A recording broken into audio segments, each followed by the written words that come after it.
అడుగు ఆడుంది.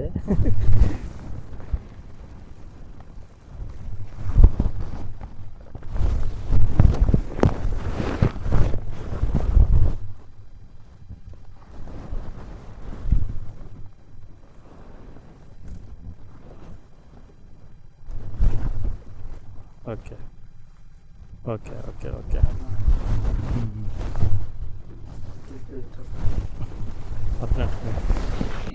హాయ్ అండి, నమస్తే. నేను భాగ్యరాజు. ఈరోజు మనం మృదా క్రాప్ సైన్స్ వాళ్ళది B9 సీడ్ ఫీల్డ్ విజిట్కి వచ్చామండి. చూడండి ఒకసారి పంట చూపించు. ఎంత హైట్ ఉందో దాదాపుగా ఇది నా ఎత్తున ఉందండి. నా ఎత్తున ఉంది. చూడండి ఎంత హైట్ ఉంది. ఈ హైట్కి ఎంత కాయ ఉందో చూడండి. అంత హైట్ ఉంది. అన్న హైట్ ఉంది మొక్క. పైకి కూడా చూపించు.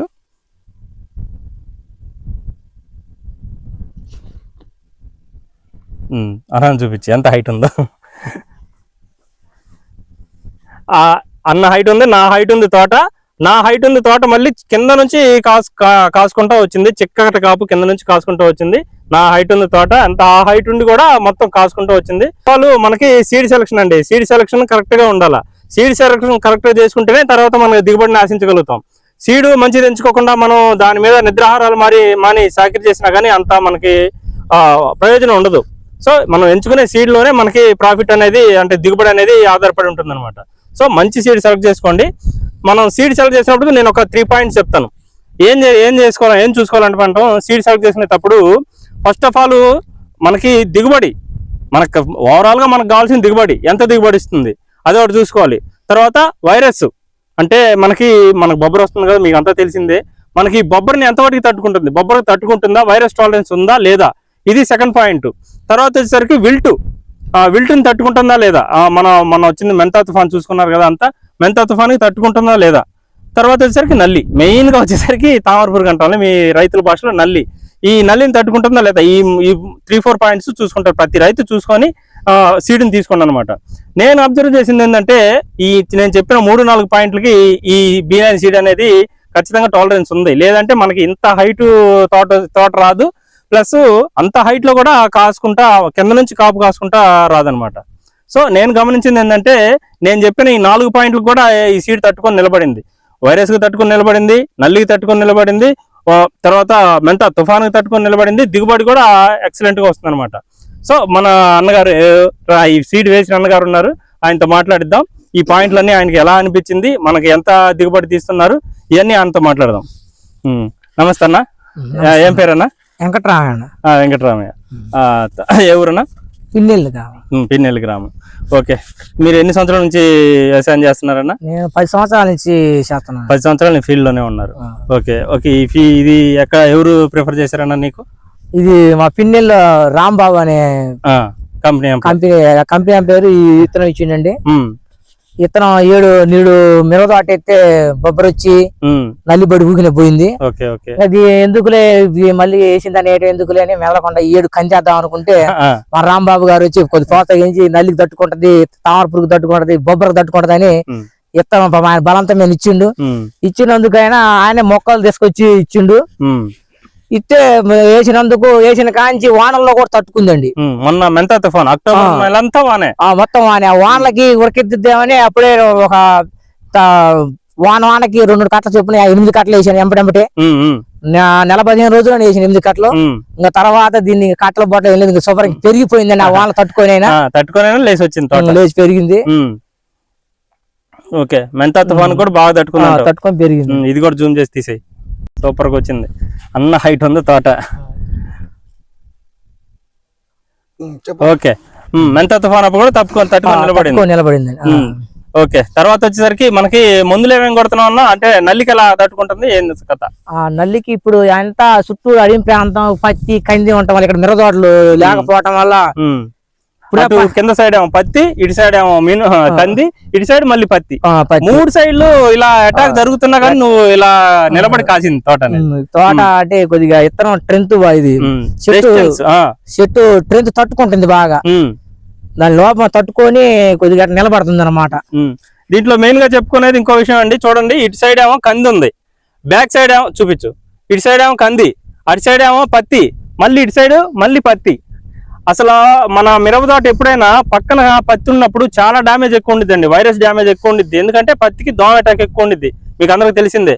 అంత 2 సైడ్లు 3 సైడ్లు పత్తి ఉన్నా కానీ మళ్ళీ తట్టుకొని నిలబడి దీంట్లో బొబ్బరు మొక్క నాకు ఒకటి కూడా కనపడలా. సో తట్టుకొని నిలబడి ప్లస్ బొబ్బరు మొక్క కూడా లేకుండా, అంటే వైరస్ టాలరెన్స్ నెంబర్ 1 గా తట్టుకుంటుంది అనమాట. తర్వాత తామర పురుగు, నల్లి అంటారు కానీ తామర పురుగు కూడా తట్టుకొని ఈ కాపు కాసింది. ఓకేనా. తర్వాత వచ్చేసరికి మీరు నెట్లో పోసుకున్నారా లేకపోతే మడి పోసుకున్నారా? నెట్ నారే. ఓకే. ఆ జర్మినేషన్ అనేది ఉంది, అంటే నారు పోపించుకున్నారు కదా, విత్తనాలు పోపించుకున్నారా? మొలక శాతం జర్మినేషన్ అంటే అర్థం కాదు. మొలక బాగానే ఉంది మొక్క వేసేటప్పుడు, రామారాయ జర్మినేషన్ మొలక శాతం అంతా బాగానే ఉంది. తెచ్చి వేసుకున్న తర్వాత పచ్చబడది, పచ్చబడింది. ఏరు వ్యవస్థ బాగుంది. వేరు వ్యవస్థ బాగుందా? అదే చెప్తా లేదు. 3 రోజులకి అసలు మొక్క ఎక్కడ ఒక మొక్క కూడా రాలేదు. పడి మొక్కలు కూడా చాలా తక్కువ, అసలు ఏ లేదు పడి మొక్కలే లేదు, సాగలేదు అనమాట. ముందే గులికలు చల్లిన దుక్కిలో, ఆ దుక్కులో గులకలు చల్లడం పురుగు కొట్టలేదు, ఏం లేదు. పడి మొక్క మనం వేసిందే లేదు, తెచ్చినట్టు బతికినాయి. తెచ్చిన కాంచి ఒకటే వాన వేసిన కాంచి బ్రహ్మాండంగా పచ్చబడ్డాయి. ఓకే.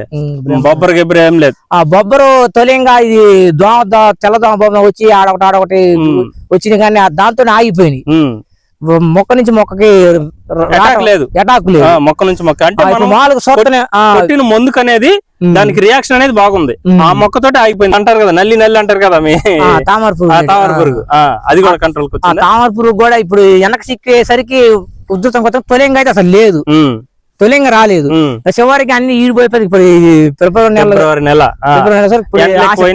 ఎండలు ఎక్కువ, అందుకని ఇప్పుడు కొద్దిగా అటాక్ ఎక్కువగా ఉంటుంది. సరే, మీకు దాదాపుగా ఎన్ని క్వింటాలు అవుతాయి అనుకుంటున్నారన్నా? ఎకరానికి 30 క్వింటాల పైన ఇద్ది అనుకుంటున్నా. పైన నా చూపు అయితే 30 నుంచి 40 మధ్యలో జరిగింది. 35-40 ఖచ్చితంగా జరిగింది. మనం చూసిన వాళ్ళు అంతే అంటారు. నేను ఒక 30 క్వింటాలు అయిద్ది అనుకుంటున్నా. 30 క్వింటాలు. ఓకే. మీరు అన్న చెప్పాడు ఇందాక వచ్చేటప్పుడు మన పశువుల ఎరువు తోలేరా, పచ్చి రొట్టేసారా? పశువుల ఎరువు ఎన్ని ట్రక్కులు? 3 ట్రక్కులు తోలే. 3 ట్రక్కులు తోలేవు ఎకరాకి. సో మీరు గమనించినట్లయితే మనం ఓన్లీ కాంప్లెక్స్ మీద ఆధారపడకుండా ఈ రైతు, ఇది కూడా ఒక ప్లస్ అండి. ఈ పైరు ఇంత హైట్ వచ్చి కింద నుంచి కాసుకుంటా రావడానికి కూడా ఒక కారణం ఏంటంటే ఇది పశువుల ఎరువు కూడా తోలేడు మన రైతు అనేది. మీరు అంటే ఇప్పుడు దొరకటం చాలా కష్టమైంది, కానీ దొరికితే మీరు ఖచ్చితంగా పచ్చి రొట్టె ఎరువులైనా వేయండి, లేదంటే పశువుల ఎరువు అయినా మీకు దొరికితే పశువుల ఎరువు అయినా తోలండి. మందు కట్టలు తక్కువ పడతాయి. మందు కట్టలు మన పెట్టుబడి తగ్గిద్ది, మందు కట్టలు తక్కువ పడతాయి. వ్యాధి నిరోధక శక్తి కూడా పెరిగి, రెసిస్టెన్స్ పవర్, ఇదే చెప్తాను అనుకున్నా. రెసిస్టెన్స్ పవర్ పెరిగింది, వ్యాధి నిరోధక శక్తి కూడా, అంటే పోషకాల లోపాలు తగ్గుతాయి, రెసిస్టెన్స్ పవర్ పెరిగిద్ది అనమాట. గురించి చెప్పన్నా రైతులకి. B9 సీడ్ నీకు ప్రిఫర్ చేస్తావా అందరికి? అని కాదులేనా, వేసుకోమంటావా అనేది? వేసుకోవచ్చు. విత్తనం కొద్ది పెట్టుబడి తక్కువలో బాగుంటది, బాగా కాస్తుంది మనకి. ముందు హైట్ ముందు మొక్క అనేది బరబర పెరుగుకుంటుంది. దాని వల్ల కొద్ది కలుపు శాతం తగ్గి అరకలు కూడా కొద్దిగా ఎంపటే అయిపోతాయి. దీనికి ఎక్కువ అరకలు కూడా దొరలేదన్న. మామూలు తొలంగానే మొక్కలప్పుడు గోన పడ్డాయి, అన్ని పడంగానే ఆపేసిన. బాగా పిలక మీద పెరిగింది, చెట్టు కూడా కాదు ఇది, పిలక మీద పెరిగింది బ్రహ్మాండంగా. ఇట్లా పందిర్లాగా అల్లకపోయింది. తేక జాతి కూడా కాదు, మామూలుగా ఇదే గనుపు కూడా చాలా చిక్కన్ ఉంది. ప్లస్ చూడు గనుపు కూడా, ఇదిగో గనుపు కూడా చాలా చిక్కన్ ఉంది. ప్లస్ ఇక్కడిక్కడే మొత్తం కాపంతా సెట్టింగ్ అయిపోయింది అనమాట మనకి. అట్లా అయితేనే చింతపండు అడస అంటారు. ఆ చింతపండు అడసలాగా పడితేనే మనకి దిగుబడి అనేది ఎక్కువ వస్తుంది. నిన్న ఒకళ్ళు చెప్పారు ఇదే B9 సీడ్ గురించే. ఫస్ట్ కోత అడుగులే తీశారంట. వాళ్ళవి దాదాపుగా 84 టిక్కులు అయినంట. 2 ఎకరాల్లో 84 టిక్కులు అయినాయి.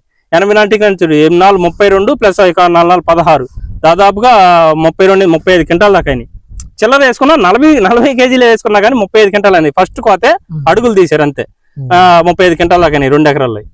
అట్లాగనమాట. అంటే వెయిట్ కూడా, కాయ వెయిట్ అనేది కూడా, అంటే గింజ శాతం వెయిట్ అనేది కూడా నెంబర్ 1గా వస్తుందని. చూడండి, ఫిబ్రవరి 8వ తారీఖు, ఈ రోజు ఫిబ్రవరి 8వ తారీఖు ఆదివారం. ఈ రోజు కూడా ఫిబ్రవరి నెలలో కూడా ఈ తోట ఇలాగా పచ్చదనంగా గ్రీనిష్ గా, ఇంత పచ్చగా గ్రీనిష్ గా ఉందంటే దాని విత్తనంలో దమ్మేనండి. ఇది చూడండి, చివరి దాకా కూడా ఈ కాయ సైజు కూడా ఎంత సైజు ఉందో చూడండి. ఈ కాయ సైజు అంటే ఈ కాయ ఆల్మోస్ట్ మొత్తం ఒకే సైజు ఉంటుంది అనమాట.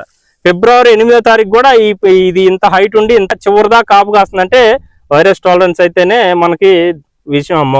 విత్తనంలో దమ్ముంటేనే ఇలాగ ఉండిద్ది అనమాట.